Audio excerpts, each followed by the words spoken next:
Tā, sveicināti!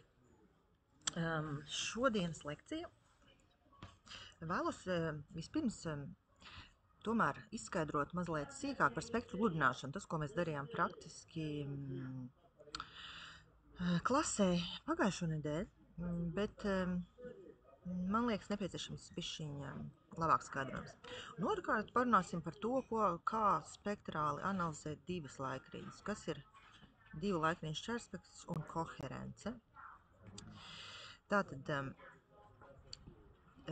runāsim par neparametra spektru gludināšanu. Tātad, kāpēc tas ir vajadzīgs? Jo pagājušreiz mēs redzējām, ka spektrogramma, kādu mēs to definējām, nav nozīmīgs spektrālās brīvuma funkcijas novērtētājs. Tā, labi, tas man šeit nav redzams, bet ok. Jā, tad mēs redzējām, ka ja mēs attēlojam spektrogrammu datu kopām ar lielu apjomu, tad spektrogramma ir ļoti sāģaina, pīķaina un nav iespējams nolasīt, kuras frekvences tad ir tās, kas dod maksimālo spektru. Ok, un tāpēc tika piedāvāta spektru gludināšana. Un šeit ir formāli aprakstīts, ko tā gludināšana, kā viņa mehāniski izveidot. Respektīvi, doma ir tāda, ka mēs definējam frekvenču joslu, kas tiek apzīmēta ar B. B vienkārši ir kopa, frekvenču kopa, ja? Tātad mums ir fundamentālās frekvences, omega ir vienāds J dalīts ar N, tātad vienmēr, kad mums ir datu kopa ar apjomu N, mēs definējam fundamentālās frekvences, kas ir J dalīts ar N, tātad 1 dalīts 2 N, 2 dalīts ar N, 3 dalīts N un tā tālāk. Un tad šīm frekvencēm mēs konstruējām periodogrammu. Un redzējām, ka, ja liela datu kopa, tad tā periodogramma nepēc kā neizskatās. Tagad mēs ņemsim un izveidosim frekvenču joslas, kas ir kaut kāda apakškopa no frekvencēm. Un tātad tās apakškopas ir centrētas ap fundamentālajām frekvencēm omega J un iekļauj tur gan omega J, gan blakus frekvences. Šīs te blakus frekvences, blakus fundamentālās frekvences skaitā M pa labi un skaitā M pa kreisi. Ja? Tātad formāli sanāk, ka tas ir omega J plus K dalīts ar N, kur K mainās no 0 līdz plus minus M. Un līdz ar to sanāk, ka šajā te kopā atrodas skaitā L frekvences, jeb šo 2x M plus 1. Kāpēc mums vienkārši jānodefinē ar to, ar kādu kopu mēs darbojamies, ja? Ka tā ir kopa, kurā ir L elementi. Un L, protams, ir nepārskaitlis tāda pēc šīs konstrukcijas. Un L būtu jāizvēlas tā, lai spektra vērtības, spektra tātad F, tas ir tātad teorētiskā spektrālā blīvuma funkcija, būtu aptuveni vienādas visajā šajā joslā. Ja? Tātad omega J plus K dalīts ar N, viņam aptuveni jābūt vienādam ar F no omega. Tātad doma ir tāda, ka šajā joslā spektras, teorētiskais spektrs ir konstants. Un tad mēs varam pēc loģikas definēt gludināto periodogrammu šajā joslā B. Un tātad gludinātā periodogramma vienkārši ir vidējā vērtība no visām periodogrammas vērtībām šajā joslā. Jā, tātad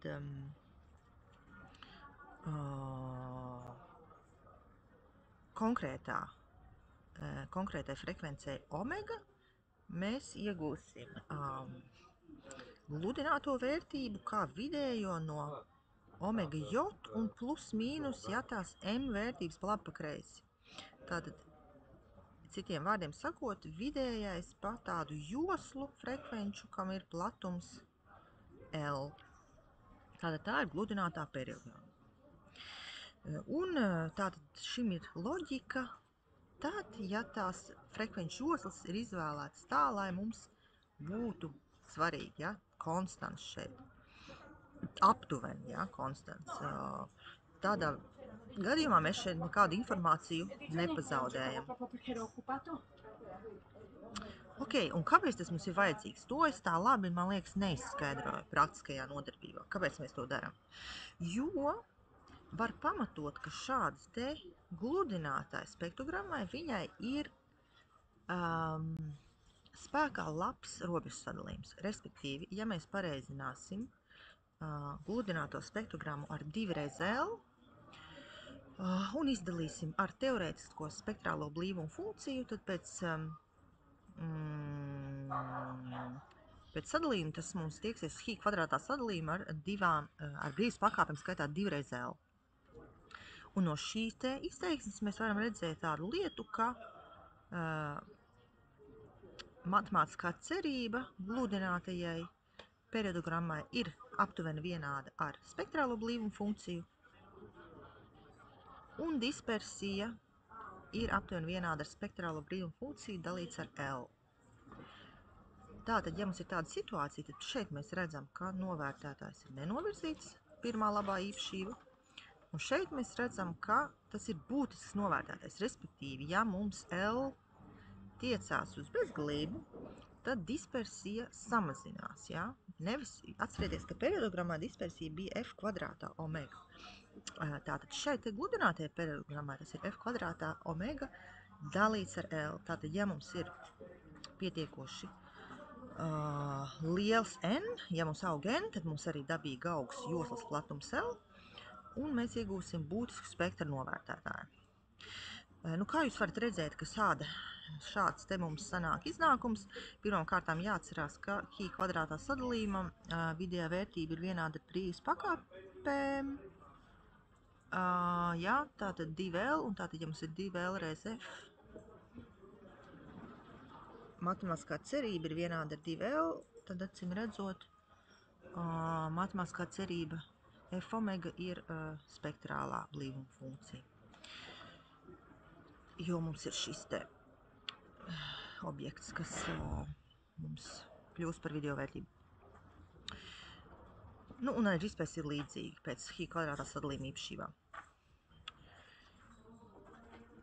Nu jā, tātad šeit būtiski saprast, ka periodogramma negludināta nav būtisks novērtētājs, bet gludināta ir būtisks novērtētājs. Nu, mēs nepierādīsim šo teorēmu. Un periodogrammas ar video vērtību gludināšanas gadījumā mēs iegūstam frekvenču intervālu platumu B omega ir vienāds L dalīts ar N. Tātad tas ir sasauktais joslas platums. Cik mums ir, kāda proporcija no visiem novērojumiem mums ir joslas platums. Ok, un kas vēl ir labi? Protams, ja mums ir šāds sadalījums, mēs varam konstruēt ticamības intervālus, kuri tātad nepieaug. Tā kā mums dispersija ir samazinās, tad ticamības intervāli ir vien mazāki, jo mums ir lielāks datu apjoms. Un ja jau mēs varam aprēķināt ticamības intervālus, tad mēs varam iegūt arī kritēriju, kas pateiks, vai šīs te gludinātās periodogrammas pīķi ir nozīmīgi. Tātad šajā brīdī es atbildu uz jūsu jautājumu. Ja? Pagājušajā praktiskajā darbā bija jautājums, kā mēs varam zināt, kuri periodogrammas pīķi ir svarīgi un kuri nav svarīgi, kuri ir jāignorē. Nu, tajā brīdī es tā neprecīzi izteicos, ka to īsti nevar noteikt. Nebija sagatavojis materiālu par ticamības intervāliem. Bet, faktiski mēs varam noteikt aptuveni, izmantojot ticamības intervālus. Aptuveni, protams, tāpēc, ka, ja šis sadalījums ir aptuvens, un arī tāpēc, ka kaut kādā ziņā, ja mēs testējam vairākus frekvences vienlaicīgi, tad mums tā precizitāte samazinās. Un varbūt būtu labāk. Varbūt kāds atcerās, ka ir tāda lieta, ir divas dažādas lietas, vai ticamības intervāls, kas raksturo mainīgumu katrai, raksturo variāciju katrai vērtībai, vai ticamības josla, kas raksturo visām vērtībām kopumā.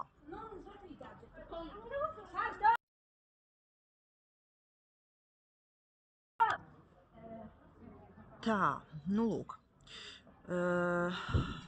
Jā.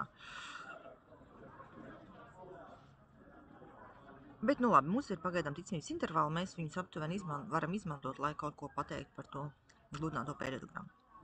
Nu, vēl tāda nianse, tātad mēs varam runāt arī par gludināto kodolu periodogrammu.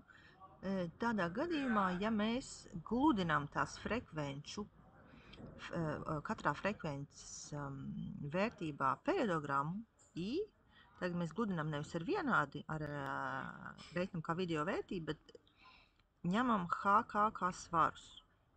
Ja, tātad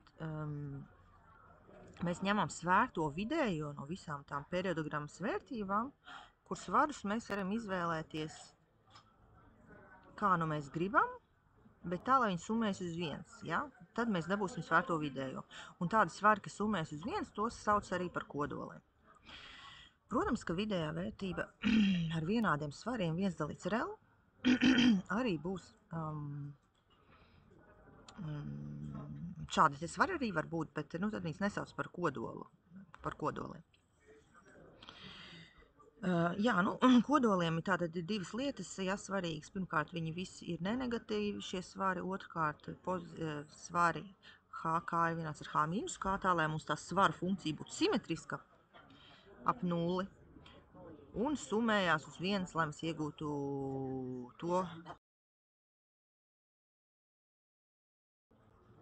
lai mēs iegūtu jēgpilnu tādu novērtējumu, kurš ir nenovirzīts un kurš tiecās uz matemātisko cerību uz spektrālu blīvuma funkciju. Jā, un tad jau es teicu, un arī mēs izmēģinājām praktiskā nodarbībā, kad tas, kāds ir tas L vai M, ir svarīgi, un ir dažādi, teiksim tā, algoritmi, ko varētu izmantot šeit. Piemēram,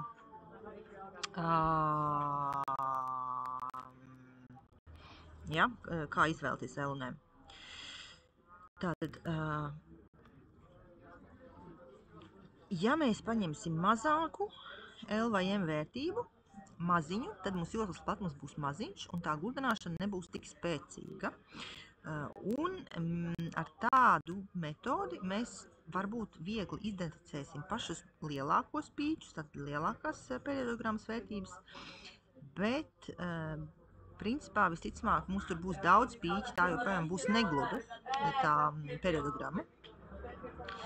Savukārt, ja mēs paņemam pārāk lielu parametru vērtību, pārāk lielu L, tad mēs iegūsim skaistu nogludinātu līkni bez pīķiem, bet tā var būt pārgludināta un mēs varam vispār neatrast nevienu pīķi. Tātad tā doma varētu būt tā, mēs paņemam vienu M vērtību vai L vērtību, kaut kādu lielāku, tad paņemam otru kaut kādu mazāku un tad mēs secinām, ka varbūt, lai iegūtu patiesību, ja mēs varētu ņemt kaut ko pa vidu.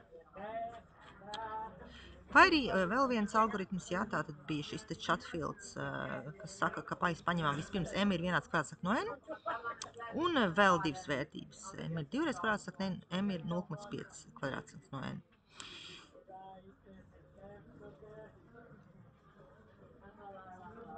Un tad vēl Šumēna-Stofera grāmatā parasti tur vispār netiek ņemti šādi kvadrātsakne no N, bet parasti manuāli mēģinās lietot vairākas samērā mazas vērtības, L vērtības, un tad manuāli atrod to rezultātu. Un tagad apskatīsim dažus piemērus. Jā, ok, labi, vēl tikai viena lieta, ja, par to joslas platumu izvēli. Jums ir tāds kurs neparametriskā statistika, lielāka daļa no jums jau ir izgājuši, daļa ies, un arī tur jūs skatīties uz spektriem, bet vairāk ar domu, lai pielietotu neparametriskas gludināšanas metodas. Un jūs uzzināsiet vēl vienu metodi, kā var noteikt joslas platumu, balstītu uz balstīts varbūt vairāk uz to kodola teoriju, kas formāli precīzāk pasaka, cik platai jābūt joslai, bet arī kodola būs savādāk. To mēs šeit neapskatīsim, vienkārši, lai nepārklājās tas materiāls. Bet mēs apskatīsim viselementāros kodolus, kas saucās Daniela kodoli. Daniela kodoli ir tāda kodola, kur mēs ņemam vienādus svarus. Ja? Un tad jautājums, protams, priekš kā mums vispār tāda kodola ir vajadzīga, ja? Jo tad jau mēs dabūsim to periodogrammu, kas ir vidējā periodogramma, nevis kaut kāda kodola periodogramma. Bet lieta ir tāda, ka balsoties uz šiem te Daniela kodoliem, kas ir tik elementāri, mēs varam izveidot kaut kādus gudrākus kodolus, kas nebūs vairs vidējā vērtība. Tātad, re, kur ir piemērs. Vismazākais kodols, kādu mēs varam paņemt, ir ar vērtību L ir 3. Restīvi, ka mēs iegūstam to gludināto kā vidējo no 3 vērtībām, ja, no pašas fundamentālās frekvences un 2 vērtībām, vienas pa labi un vienas pa kreisi. Tas ir Daniela kodols. Jebšu, ja mums apzīmētu kaut kādus skaitļus, ja tās frekvences vērtības ar U, T, tad tā vidējā vērtība, novērtētā kodola vērtība ir 1/3 UT-1 plus 1/3 UT plus 1/3 UT plus 1. Un kas ir interesanti? Tātad, kā mēs varam iegūt labāku kodolu? Lieta ir tāda, ka labāku kodolu mēs dabūsim, ja mēs pielietosim šo kodolu 2 reizes. Kāpēc viņš ir labāks? Ja mēs pielietosim 2 reizes, tad, ja mēs tagad paņemsim kodolu ar to pašu L ir 3 no jau pirmā kodola O ar jumtiņu T, tad izrakstot jūs redzēsiet, ka mums būs šāds te kodols. 1/9 UT-2, 2/9 UT-1 plus 3/9 UT un tā tālāk. Tātad, ko mēs redzam? Vislielākais svars ir pašai centrālajai frekvencei, viena puse, un tālāk svari frekvencēm, kas ir tālāk no tā vidus, ir mazāki. Tātad blakus frekvencēm svars ir 2/9, un tālākām 2 frekvencēm, ja, šīm ir svars 1/9. Lūk, un principā šādi te kodoli strādā labāk, šādi te kodoli, ja, jo viņi precīzāk aproximē to, ko mēs vēlamies. Mēs vēlamies aproximēt to centrālo, fundamentālo frekvenci. Jo tas ir precīzāk, jo lielāki svari tiek doti pašai tai fundamentālai frekvencei.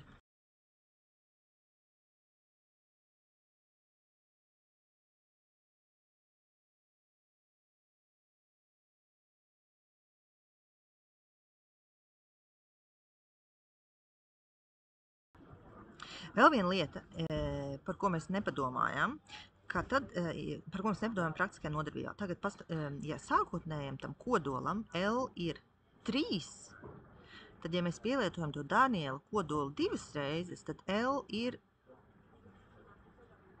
2 reiz vairāk. Nu, nevis 2 reiz vairāk, bet 2 reiz vairāk plus 1, ja? Tātad mums būs 2L plus 1, šeit jau tie svari 1, 2, 3, 1, 2, 3, 4, 5, nē, tā nav, kā pareizi dabūt šo, laikam 4M plus 1, jā, 4M plus 1. Nu, aptuveni 2 reizes vairāk ir to, 2 reizes lielāks ir tas joslas platums. Un īstenībā tas nozīmē, ja jūs paņemat, tad, kad mēs paņemam vienu L un paņemam 2 reizes to kodolu,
Ja mēs paņemam kādu fiksētu L un pielietojam Danielu kodolu atkārtot, tad vienkārši jāatcerās, ka tas reālais ostas platums ir 2 reizes lielāks nekā L.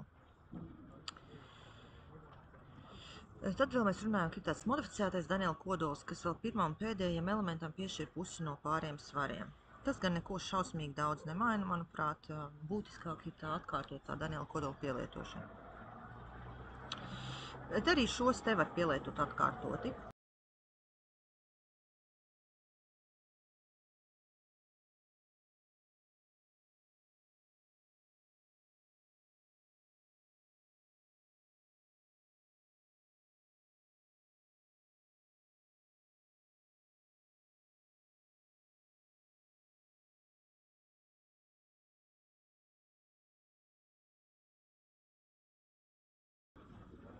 Tagad parādīšu piemēru, kur šies te gludinātais spektrs, vispirms izveidot periodogrammu, un tad gludinātais spektrs datiem, kas ir ģenerēti no ARMA 2.1 procesa, ar 3 dažādiem izlases apjomiem. Tātad pirmais attēls ir teorētiskais spektrs. Mēs teorētisko spektru varam aprēķināt no ARMA vienādojuma, un to jūs redzējāt pagājušajā nodarbībā. Tātad šis konkrēti ir ARMA process ar